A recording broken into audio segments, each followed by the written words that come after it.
Welcome to the Grow Your Business and Grow Your Wealth podcast with Gary Heldt. Gary is an expert in helping business owners put together a plan that will provide a better future for their businesses, themselves, and their families. On the podcast, Gary interviews other professionals who share his vision, and together they share secrets and strategies any business owner can use to build a better financial foundation for your business and your life. Welcome back to the podcast. Today, our guest is Daniel Nguyen with the law office of Daniel Nguyen. Good morning. Thanks for having me, Gary. So tell us some about yourself and what made you want to pursue a career being an attorney. Sure. So I probably, whenever someone asks me this question, I probably went for the very wrong reason. And if you can't tell, or if you're in the audio version, I am Asian. And if you're Asian, you really only got like three choices of careers from your parents. You're either a doctor, lawyer, engineer. And so I was not smart enough for the other two. And honestly, I actually I had planned on becoming a physical therapist, but I took my first anatomy class and I said, I'll forget this. And then I actually switched over to a business major, which I like very much. But by the time I had graduated, the events of September 11th hit my last year of college. And so obviously we know what happened to the recession. And I went to law school for not very good reasons, but in hindsight, it's opened a lot of doors for me. I went because my dad told me to. Okay. And so, if you're listening and if you're thinking about your kids and they want to go to law school, don't tell your kids to go to law school just for the sake of going to law school. But I listen to my dad because I'm obedient. But I have to say it has opened a lot of great doors for me and a lot of opportunities. And obviously, I would not be here on your show if I had not taken advice. And so. I'm actually glad that I went and expanded my thinking and not just, in terms of the law, but, my critical thinking skills and personal skills and of that. So it's helped me tremendous benefit. And plus, as a business major, I wanted to work with business owners and entrepreneurs. And so I decided to make that particular area of clientele my focus in serving them. So before you opened up your own law office, where did you work? Where did you cut your teeth? Yeah, I spent a couple of years in between a couple of different firms. I started off doing copyrights and trademarks with my mentor, and moved over doing some business transactional work with another mentor of mine. Did civil litigation, so I was suing people, defending people for about 6 months, but I didn't really like doing that. And then after about 2 years out of school, I finally decided to hang my own shingle. In going through, you have a couple of different books that you have written that have hit the bestseller list. You have, your own series of podcasts and so forth. Kind of, when did you feel that you have become successful? Honestly, I still think I'm working on it. Okay. I think, for me, everyone has their different definitions of success. For me, it's time. And it's actually funny you asked that question today. I was doing kind of a accountability phone call, Zoom call this morning out of the house. And my 2-year-old daughter kept nagging me, "Hey, Dad, let's go. And I'm like on this call. So I think, when I have the ability to, maybe reschedule or, make a more definitive decision on those types of meetings, or I can just say, "All right, honey, let's go and let's do whatever we want." I think that's when I have achieved success. I'll tell you, I have two kids of my own, 10 and 13 right now, and they certainly keep you grounded. No matter how successful you think you've gotten, they pull you right back down. So you'll enjoy that. So you work with a lot of clients with helping them form their own entities or franchise, their entities. What are some of the questions that you wish that they would ask you when you first meet with them that they're not asking? So, for some reason, they come in with some predisposed notion. I guess with the advent, obviously with the internet, clients will come in and do their own research, and they'll say, "Hey, I want to do this, I want to do that." And honestly, for the most part, they are usually right. But sometimes, depending on their situation, one entity is not appropriate for them. So that's why we kind of have to peel back the onions. And so maybe it's coming in with a different mindset. It says, hey, is this entity right for me? And if it's not, what should I be considering instead? So can you tell our listeners, some of the things that are important that you need to really consider when you're, selecting an entity and coming to use a professional like you to help them, get incorporated or whatever they're going to decide to do, as compared to just trying to grab something off the internet?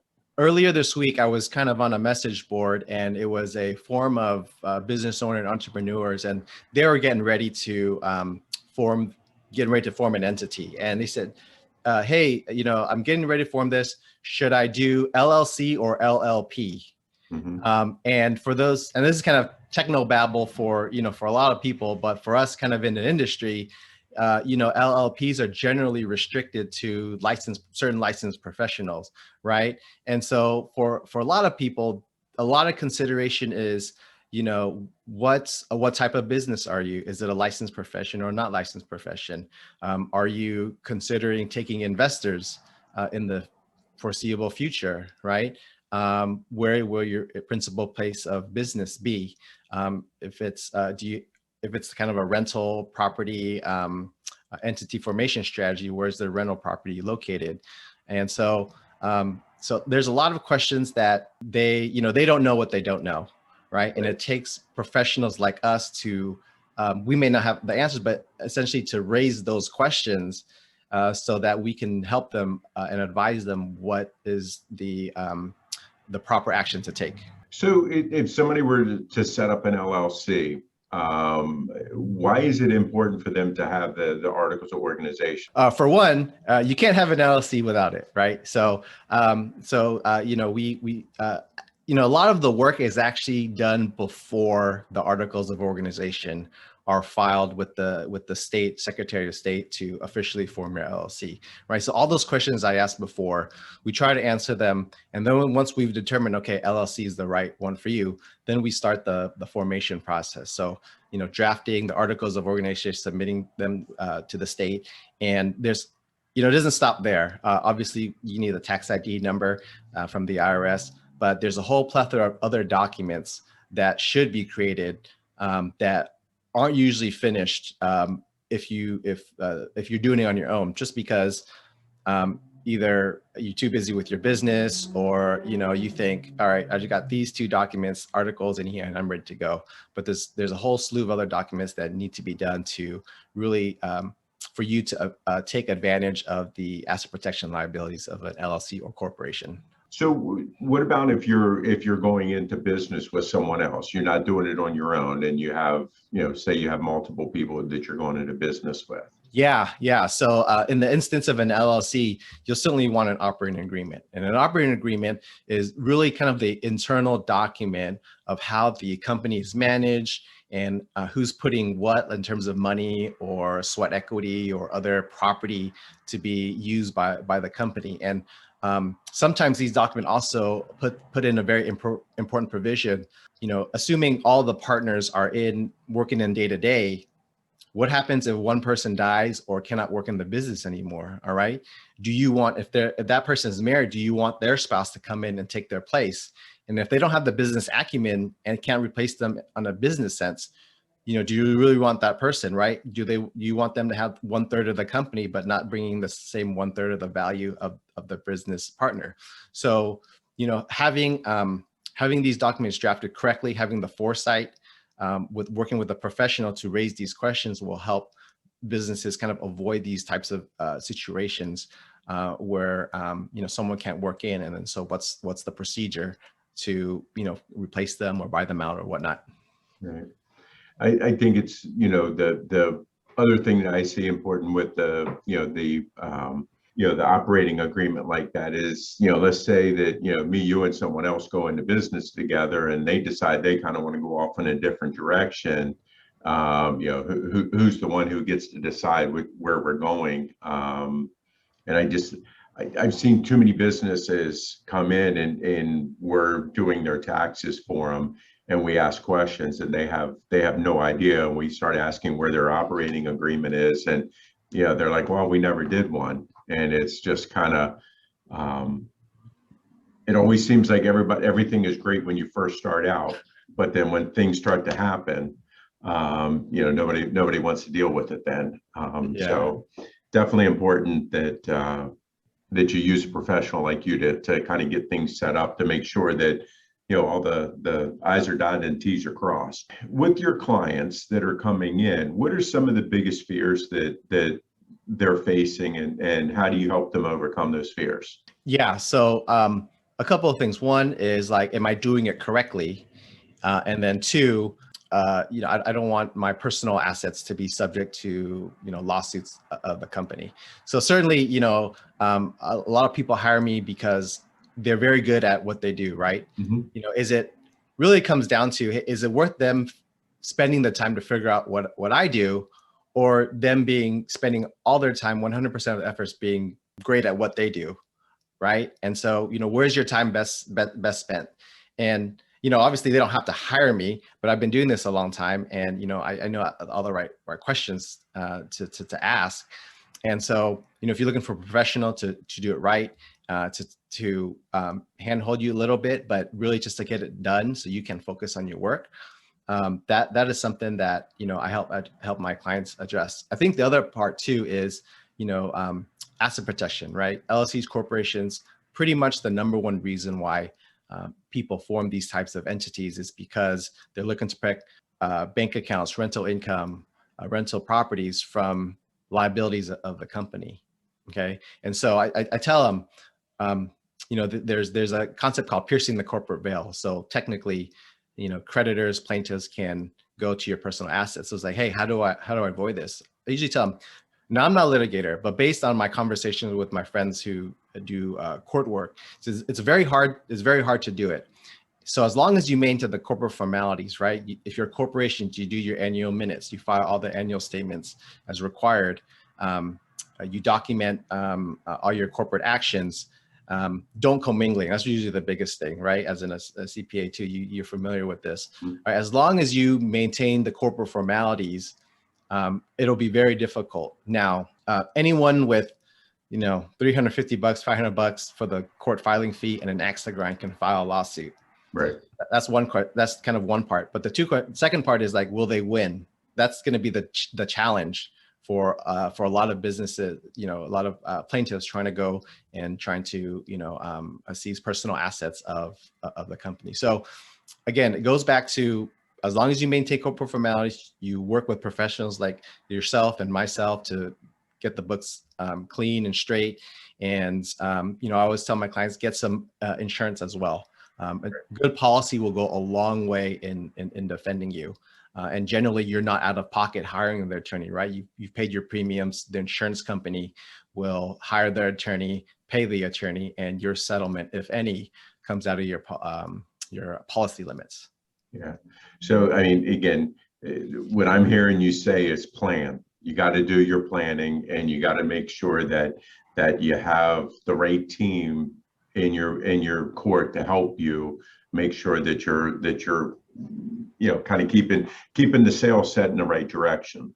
Besides, trying to do some shortcuts and doing it themselves type thing, what are some other mistakes that you're seeing these clients make? I think, not forming the right team. You kind of mentioned that earlier, right? Having a good CPA, attorney, insurance, and people of that, like, there's a concept on the corporate level, there's like, board of directors, right? I've seen this other similar concept is, hey, if you're a business, whatever size you are, you should form a small team of advisors, right? So they can, formal or informal, so they can advise you on obviously the legal, the tax and accounting issues, all the marketing issues, and kind of all operational issues, right? HR and things like that. And so I think it's important for you obviously don't need to get all 5 or 6 of those people right away, but start looking for mentors or professionals to help you guide you in the right direction. I mean, you've worked with a wide range of variety of people, and done a lot of different things in your legal career. What is something that you've learned over the time that has really been useful for you in helping your clients? Yeah, so I think because I've had the fortunate experience of working with a wide variety of industries. I've able to use a lot of things where I've, from one industry and help my clients in another. So like one time I was working with a client and we were trying to figure out a licensing issue. And I remember I had an experience with another client of mine. And so I took what I learned from that previous experience and applied it to this particular set of negotiations. And we were able to get a win-win for everybody. And so I think what's advantageous for my clients is I'm able to kind of repurpose a lot of the experience I've had with some of my other clients and even of my colleagues as well, and then apply them as I see fit. So you've been doing this for a while now. What is it that now you wish you knew when you first started out? Find the right team. Yeah. Right. Find a set of advisors that you can onboard and will grow with you and can advise you on the right way, both on the business side and for me on the legal side, where I've seen clients grow from one retail location to 4 or 5. Some of them are up to 20 now. Obviously, hindsight is 20/20, but sometimes it's like I forgot who said it. Certain percent of life is just showing up. Maybe it's Woody Allen or something. Right. 30% is showing up, and so sometimes success is the cross streets of opportunity and luck, I believe. Right. Who would be your ideal client, and what would their pain points be that you would be able to help with? Yeah, I love working with clients who are they know what they don't know, and they're really busy doing either, maybe they're working their own regular job and they're doing the side hustle, or they're really, just so intense in their day-to-day running their own operations that they just need someone to lean on and say, hey, think of Dan as your inside chief legal officer. So I know in the CPA world, there's, fractional CFO, right? And so think of me like that, right? That, hey, now I may not know everything, but I think I would know enough to ask the right questions and know where it's right for me to bring in some other professionals to advise on very specific issues. So if someone is kind of looking for an outside kind of virtual counsel, maybe they don't have the budget to bring in one full-time attorney, but they need but they just need someone to advise them, a couple hours a month. I think that those are the types of clients I really enjoy working with. From what would the steps or first steps be for somebody if that was something that they were interested in? What would you want them to do? Yeah, reach out to me in my firm. We'll have a conversation, see if we're a right fit for each other, and then if we are, then we can consider working together. Some of your books that you've written some on, besides the ones on selecting the right entity and stuff like that, but you've also done some on trademarks. Tell us a little bit about, your books that you've done. It's called Making Your Mark. It's available on Amazon or on my website, mytmbook.com. So this one is kind of a high level 10,000 foot overview of the what trademarks are, what benefits they come, what's the application process like. So it's really great for any business owner, entrepreneur that is considering a trademark. This will give them a good kind of get their feet wet on what it entails in that process. And so I'm really proud of this one. This one's been out for a couple of years now, and I've got a couple more in the pipeline as well. Tell our listeners what is a trademark? Yeah, trademark is kind of trying to avoid like techno babble, nerdy talk here, but they just I like to give examples. So obviously when you see the swoosh, that's Nike and athletic clothing and shoes. Ultimate driving machine, right? We all know it's BMW, right? So those are types of trademarks, and they identify the source of goods or service. So it's BMW is just for cars and Nike's for apparel. And so that is the kind of the basic idea of what a trademark is. And generally, trademarks are kind of regulated by the government. And the idea is that it's really to protect the consumer, right? And so if another company came out called Super Nike, they wouldn't allow that, because they would say, hey, this other company is too close to the real Nike. The other company could be offering inferior products. People are spraying their ankle, flammable clothing, right? So it's really a consumer protection issue. And so that is why the government kind of sets this framework for trademarks and protecting companies and protecting the consumers.